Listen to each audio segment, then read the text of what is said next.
नमस्कार आप सभी को। मैं doctor Abhishek Anand, director Narayana cancer centre और head of the department Paras hospital. मैं बात करूंगा कि नारायणा कैंसर सेंटर के बारे में। सबसे पहले तो नारायणा कैंसर सेंटर एक कैंसर अस्पताल है जहां पे सिर्फ और सिर्फ कैंसर का इलाज होता है। कैंसर की बात करें तो कैंसर किसी भी तरह का हो सकता है, जैसे कि ब्लड कैंसर हो सकता है या सॉलिड कैंसर हो सकता है। सॉलिड में अगर हम बात करें तो ये लंग कैंसर, ब्रेस्ट कैंसर, हड्डी का कैंसर और किसी भी प्रकार का कैंसर होता है, इसका इलाज यहाँ पे किया जाता है, संभव है। और साथ ही साथ यहाँ पे कई सारी सुविधाएं उपलब्ध है। गरीबों के लिए स्पेशल पैकेज उपलब्ध है, स्पेशल सुविधाएं उपलब्ध है, जिसमें आयुष्मान भारत का सुविधा उपलब्ध है। आयुष्मान भारत से हमारा टाई अप किया हुआ है। उसके साथ ही हमारा एक फाउंडेशन है, एनजीओ है, जहाँ पे कि हम गरीब बच्चे जो कैंसर से पीड़ित है, जिनके पास में पैसे की कमी है, उनको हम सहायता करने की कोशिश करते हैं। साथ ही साथ हम लोग बात करें अपने कैंसर सेंटर की तो ये NABH सर्टिफाइड है अब, जो कि हॉस्पिटल की मानक जो क्षमता होती है उसमें सबसे हाईएस्ट लेवल माना जाता है। यहाँ पे सर्जिकल ऑन्कोलॉजी जो कि शल्य चिकित्सा कहते हैं, मेडिकल ऑन्कोलॉजी जो कि कीमोथेरेपी, टारगेट थेरेपी और इम्यूनोथेरेपी, साथ ही साथ हार्मोनल थेरेपी को यूज़ करके कैंसर का इलाज किया जाता है। और साथ ही साथ हमारे पास में रेडिएशन ऑन्कोलॉजी कंसल्टेंट्स हैं जो कि रेडिएशन होगी, जिसमें एक प्रकार का रेज दिया जाता है जो कि कैंसर के सेल्स को मार देता है। तो सभी सुविधाएं उपलब्ध है हमारे पास में। आज आपने ब्रेस्ट कैंसर पर एक परिचर्चा किया था और उसके अवेयरनेस के लिए आपने कुछ अपने डॉक्टर्स के साथ डिस्कस किया। क्या है वो ब्रेस्ट कैंसर और उसके निदान? ब्रेस्ट कैंसर के बारे में हम लोग बात करें तो पूरे विश्व में सबसे कॉमन कैंसर ब्रेस्ट कैंसर है। इंडिया में भी बात करें तो सबसे कॉमन कैंसर ब्रेस्ट कैंसर है। और ब्रेस्ट कैंसर ऐसा कैंसर है जो कि महिलाओं में होता है ज़्यादातर, और कुछ मेल्स में भी आजकल देखा जाता है। लेकिन अगर हम लोग सही तरीके से इसका स्क्रीनिंग करें और जागरूकता को फैलाएं, जो कि आप लोग के द्वारा पॉसिबल है, तो हम लोग ब्रेस्ट कैंसर को बहुत ही अर्ली स्टेज में पकड़ सकते हैं, जिसे स्टेज 1 कहते हैं। और अगर किसी भी कैंसर को हम लोग स्टेज 1 में पकड़ लेते हैं, डायग्नोस कर लेते हैं, तो उसे पूरी तरह से ठीक किया जा सकता है। जिसमें परसेंटेज अगर ठीक होने की बात करें तो लगभग 95% से ज़्यादा केसेस को हम लोग पूरी तरह से ठीक कर सकते हैं। कैंसर एक भयभीत करने वाला एक रोग है और लोग, खासतौर पे ये बिहार है, समझता है कि मुंबई और दिल्ली, बैंगलोर के अलावा कहीं ठीक नहीं हो सकता। तो ब्रेस्ट कैंसर के तौर पर, चूंकि लड़कियां को भी हो सकता है, महिलाओं को भी हो सकता है, इसके लिए नारायणा कितना फ्रूटफुल है, कितना लाभकारी है? तो हम लोग बात करें कि अगर दूसरे सिटीज़, बड़े सिटीज़ में है ना, मेट्रो सिटीज़ में क्या ट्रीटमेंट होता है, तो अब उपचार का जो तरीका होता है, ट्रीटमेंट करने का जो पद्धति होता है, सारे शहर में ऑलमोस्ट सेम होता है। बट ये ज़रूरी है कि आप किनसे इलाज करा रहे हैं। तो अगर मेडिकल ऑन्कोलॉजी से इलाज करा रहे हैं तो मेडिकल ऑन्कोलॉजी क्या होता है ये जानना ज़रूरी है। उन्होंने कहाँ से डिग्री ली है, कौन सी डिग्री ली है, और उसके बाद कैसे प्रैक्टिस कर रहे हैं, तो ये सब बहुत ही मायने रखता है। जैसे मैं अपनी बात करूँ तो पहले एम्स दिल्ली में काफ़ी समय था, उसके बाद TMH मुंबई में हुआ, और उसके बाद हमारा किदवई कैंसर इंस्टीट्यूट बैंगलोर। तो देश का जो सबसे टॉप 3 इंस्टीट्यूट है उससे कहीं ना कहीं एसोसिएटेड रहा। तो जिसके कारण हम लोग बात करें तो सभी तरह के कैंसर को इलाज यहाँ पे जो करते हैं वो विश्व स्तर के मानक पे ही होता है, और जो प्रोटोकॉल डिसाइड होता है वो पूरा वर्ल्ड क्लास प्रोटोकॉल ही डिसाइड किया जाता है हर पेशेंट के लिए। तो पेशेंट के पॉकेट खर्च के हिसाब से नारायणा यूजफुल रहेगा सर? बिल्कुल, किसी भी मरीज के लिए हम लोग हमेशा तत्पर हैं इलाज करने के लिए, क्योंकि हमारा सबसे पहला उद्देश्य कैंसर को हराना है, चाहे वो किसी भी कीमत पर हो। सर मेरा एक लास्ट सवाल है, स्तन कैंसर जो होता है इसके बचाव के लिए क्या किया जा सकता है? ये शुरुआत होता है किसी लापरवाही की वजह से होता है या फिर ऐसे कुछ हो जाता है? ब्रेस्ट कैंसर होने का बहुत सारा कारण है, जिसमें से कुछ फैमिलियल और जेनेटिक कारण होता है और कुछ हार्मोन से रिलेटेड होते हैं। और अगर हम लोग बात करें कि इससे कैसे बचा जा सकता है, तो सबसे इम्पॉर्टेंट है कि हम लोग को अवेयर रहना चाहिए, अवेयरनेस होना चाहिए हमारे अंदर में कि ये क्या होता है, कैसे इसका डायग्नोस करते हैं, और इसको अर्ली स्टेज में पकड़ना है, जिसके लिए हम लोग मैमोग्राफी या सेल्फ ब्रेस्ट एग्जामिनेशन करते हैं। सेल्फ ब्रेस्ट एग्जामिनेशन की बात करें तो महिलाएं अपने स्तन का खुद से एग्जामिन करती हैं, जो कि यूजुअली 20 साल की उम्र से शुरू कर देना चाहिए।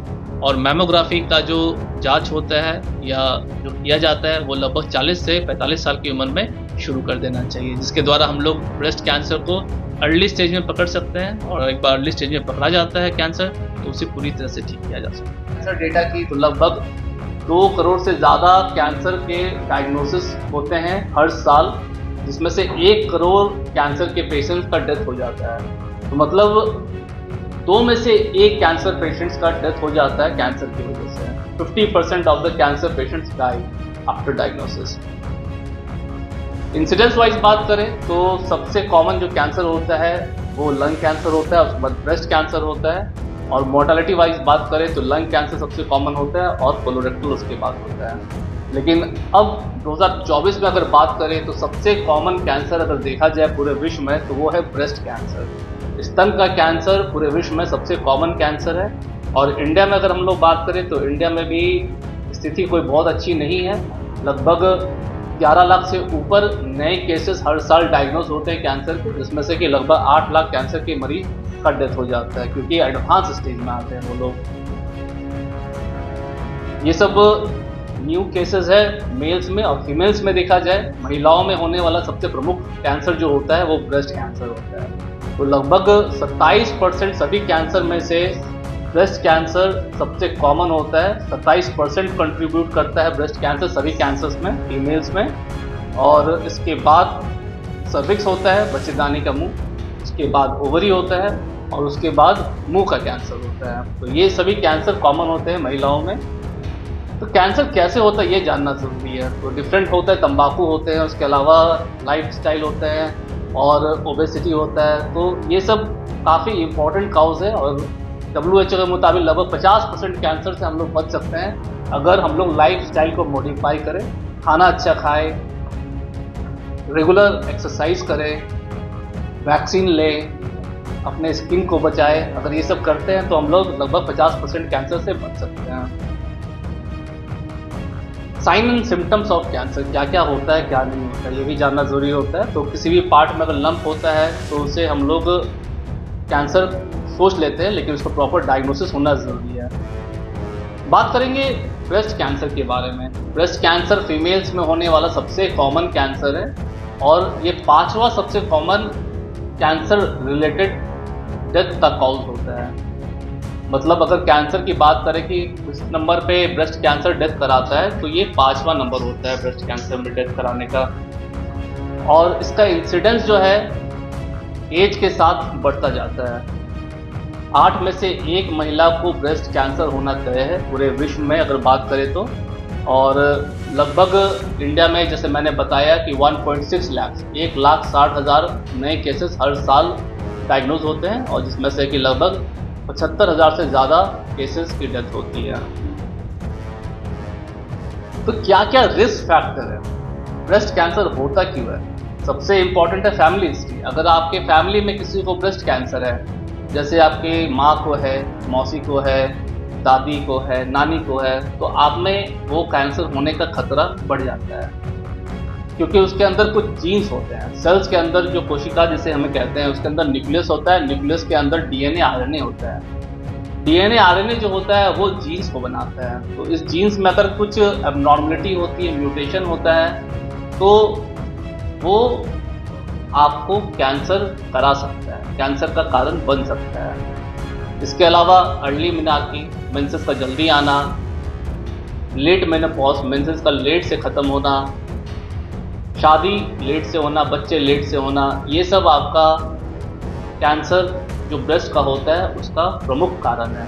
इसके अलावा ओरल कॉन्ट्रासेप्टिव पिल्स और सिगरेट और अल्कोहल, ये सब आपका कुछ ऐसे कारण हैं जो कि ब्रेस्ट कैंसर कराता है। तो ब्रेस्ट कैंसर को कैसे पकड़े अर्ली स्टेज में? तो सबसे पहले किसी भी कैंसर की बात करें तो उसमें गांठ होता है। अगर ब्रेस्ट कैंसर भी होगा तो सबसे पहले उसमें गांठ होगा, और गांठ धीरे धीरे बढ़ता जाएगा। इसके अलावा स्किन में चेंजेस होगा, निपल में चेंजेस होगा, लालीपन आएगा, रेडनेस होगा, स्किन के कलर और उसमें डिम्पलिंग होगा।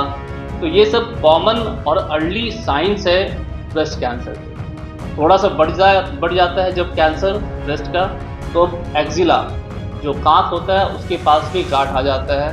तो इसे खुद से डायग्नोज करना बहुत ज़रूरी होता है, जिसे ब्रेस्ट सेल्फ एग्जामिनेशन कहते हैं। या फिर अगर साइंटिफिक भाषा में जाए या फिर कोई क्लिनिकल एग्जामिनेशन करना चाहते हैं तो हम लोग मैमोग्राफी करा के उसे हम लोग पता कर सकते हैं। अगर ब्रेस्ट कैंसर बढ़ जाता है तो बॉडी किसी पार्ट में जा सकता है, जैसे हमने बताया लंग्स, लिवर, ब्रेन, बोन, कहीं पे भी जा सकता है। तो ये इम्पॉर्टेंट है कि हम लोग ब्रेस्ट कैंसर का स्क्रीनिंग करें। स्क्रीनिंग का मेथड क्या क्या होता है? स्क्रीनिंग का मतलब ये होता है कि किसी भी कैंसर को हम लोग बहुत ही अर्ली स्टेज में पकड़ लेते हैं उसे, और जब हम लोग किसी भी कैंसर को बहुत ही अर्ली स्टेज में, एकदम शुरुआती दौर में पकड़ लेते हैं तो उसे पूरी तरह से ठीक किया जा सकता है। तो इसे कहते हैं स्क्रीनिंग। ये सिर्फ ब्रेस्ट कैंसर ही नहीं बल्कि बाकी सभी कैंसर के लिए भी यूज़ किया जाता है, जैसे prostate cancer, lung cancer, cervix cancer. लेकिन ब्रेस्ट कैंसर में सबसे ज़्यादा यूज़ किया जाता है और हेल्पफुल है अर्ली स्टेज ब्रेस्ट कैंसर को डायग्नोज करने में या पकड़ने में। तो क्या क्या मेथड है ब्रेस्ट स्क्रीनिंग का? सबसे पहला है breast self examination. Breast self examination क्या होता है कि लेडीज़, महिलाएं, लड़कियां अपने ब्रेस्ट को खुद से एग्जामिन करेंगी, जो कि 20 साल के बाद से हर मंथ करना चाहिए। यूजुअली 10 to 15 डेज के आसपास करते हैं। दूसरा है मैमोग्राफी। मैमोग्राफी 40 साल के बाद से हर साल एक बार करना चाहिए और ये 65 साल तक किया जा सकता है। उसके बाद ये क्लिनिशियन डिसाइड करता है कि आगे और मैमोग्राफी करना है कि नहीं। गैदरिंग है वो स्तन कैंसर के अवेयरनेस के लिए है, और अभिषेक सर ने इतने अच्छे ढंग से उसको प्रेजेंट किया है, उस विषय पर ज़्यादा बोलने के लिए कुछ है नहीं। सौभाग्य से इस नेशनल फैकल्टी पूरे हिंदुस्तान में जा के सबको अवेयर करते हैं, बताते हैं, इंटरनेशनल और नेशनल हर जगह में। जहाँ तक ब्रेस्ट कैंसर का सवाल है मेरे परिप्रेक्ष्य में, तो जब मैं 85 में पोस्ट ग्रेजुएशन कर करके 85-86 में जब रेडियम इंस्टीट्यूट में आया और काम करना शुरू किया, तो सच पूछिए तो वहाँ कैंसर एज ए होल और ब्रेस्ट कैंसर पर्टिकुलरली बहुत ही मिनिमल लेवल पर था। ट्रीटमेंट जो था वो बहुत अच्छा नहीं था। ओवरऑल हम लोग 30% यदि बचा लेते थे, सोचते थे कि बहुत ज़्यादा हो गया, बहुत अच्छा रिजल्ट हम लोग ले रहे हैं, क्योंकि उस समय ER, PR, HER2 जो भी सर बोले उस सब की कोई फैसिलिटी नहीं थी। CT स्कैन भी नहीं था, MRI भी नहीं था, और हम लोग के पास एक टेलीकोबाल्ट मशीन होती थी जिससे हम लोग इलाज करते थे। और आजकल वो भी जो है सो लेटेस्ट जो है सो लिनैक वगैरह वगैरह करना गया है। अवेयरनेस के लिए मैं खुद आरा छपरा जहाँ तहाँ जाकर लोगों को सजग करता था, DM से हेल्प लेकर करके करता था।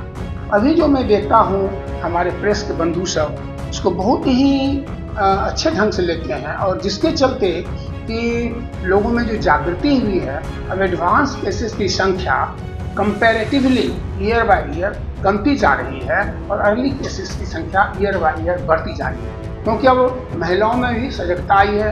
पहले वो स्तन वगैरह को जांच करना थोड़ा हीन भावना से देखती थी, but now when everyone has got काफ़ी एजुकेशन बढ़ गया है, अवेयरनेस बढ़ गया है, लोग जाती हैं, जांच कराती हैं और अर्ली डिटेक्शन होता है। अभी आपने सुना हमारे यहाँ आर्टिफिशियल इंटेलिजेंस AI के द्वारा भी हम लोगों ने एक कैंप लगाया था जिसमें कि बहुत सारे महिलाओं का फ्री जांच हुआ और जिसमें कोई डिटेक्शन भी हुआ, उनका इलाज भी किया, है नहीं। अब जो इसमें जो है कि पहले यहाँ होता था तो हम लोग कहते थे भाई जाओ बेटा बेटी का शादी करना कर लो, कोई जरूरी काम है तो कर लो, है नहीं, मतलब टाइम एक बताते थे कितना इतना लिमिट है, but now there is no limit. In advance stage आपने सुना ना अभिषेक सर से, वो 5 साल 10 साल हम बचा सकते हैं, प्रोवाइडेड आपके पास जो है लेटेस्ट टेक्नोलॉजी हो और आप कराने में समर्थ हो। और सबसे बड़ी बात क्या है कि अभी आज जो है सो आयुष्मान भारत आने से गरीब से गरीब आदमी भी 5 लाख तक का इलाज करा पाते हैं। तो ये बहुत बड़ी बात है। पहले गरीब लोगों के लिए यदि कैंसर हो गया और गरीबी है तो हम लोग कहते थे भाई नदी का 2 किनारा है, मिलने से मजबूत मिल नहीं सकता है, पोवर्टी इज द सिन, नहीं हम लोग बोलते थे। लेकिन अभी जो है ये आयुष्मान भारत जो आया है वो एक बहुत तरह का वरदान बन के आया है, प्रेजेंट गवर्नमेंट के पर भी दिया गया है। इससे बहुत लोग इलाज करा रहे हैं। और मैं बताऊं कि जब हमने इस सेंटर को शुरू किया था तो हमारे कुछ मित्र कहते थे कि सर इतना बड़ा हॉस्पिटल खड़ा कर दिए, वो भी सिर्फ डेडिकेटेड टू कैंसर का मरीज इतना कहाँ आएगा, कहाँ से आएगा, वो भी आप राजीव नगर के एरिया में खोल दिए हैं। मैंने कहा कि भाई देखो अभी मैं कुछ बोल नहीं सकता हूँ, और अभी मैं आपको बताऊँ यहाँ सीट खाली नहीं रहता है।